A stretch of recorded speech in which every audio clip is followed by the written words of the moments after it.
Hello అందరికీ welcome back to my channel. మీ పిల్లలు యూజ్ చేసిన తర్వాత క్రయాన్స్‌ని పడేస్తున్నారా? ఈ ఇయర్ దివాళీకి వాటితో అయితే క్యాండిల్స్ చేసుకుందాం రండి. దివాళీ అంటేనే ఫుల్ ఆఫ్ లైట్స్ కదా! ఇక్కడ నేను కొన్ని క్యాండిల్స్ తీసుకొని డబుల్ బాయిలింగ్ ప్రాసెస్‌లో అయితే మెల్ట్ చేస్తున్నా. డబుల్ బాయిలింగ్ ప్రాసెస్ ఎందుకు అంటే క్యాండిల్స్ డైరెక్ట్‌గా మెల్ట్ చేసుకుంటే ఫైర్ యాక్సిడెంట్ అయ్యే ఛాన్సెస్ ఉన్నాయి. సో, అందుకనే డబుల్ బాయిలింగ్ ప్రాసెస్ టైం తీసుకున్నా కూడా సేఫ్.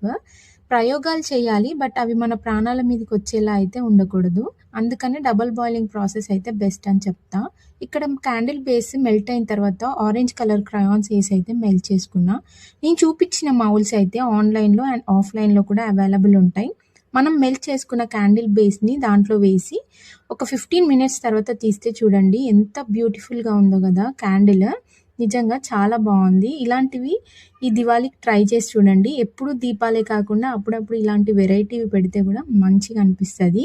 ఇక్కడ నేను ఇంకొక ప్రాసెస్ కూడా ట్రై చేస్తున్నా. Pink and orange pink colour candle base వేసి అయితే మొత్తం స్ప్రెడ్ చేసుకోవాలి. ఆ తర్వాత ఆరెంజ్ కలర్ వేసి అయితే ఒక 15-20 మినిట్స్ అలా వదిలేస్తే ఇంకా మన డిఫరెంట్ టైప్ ఆఫ్ క్యాండిల్ అయితే రెడీ. ఈ ఇయర్ దివాళీకి అయితే ఇవి చాలా బావుంటాయి. మీకు వీడియో నచ్చితే లైక్, షేర్ అండ్ సబ్స్క్రైబ్.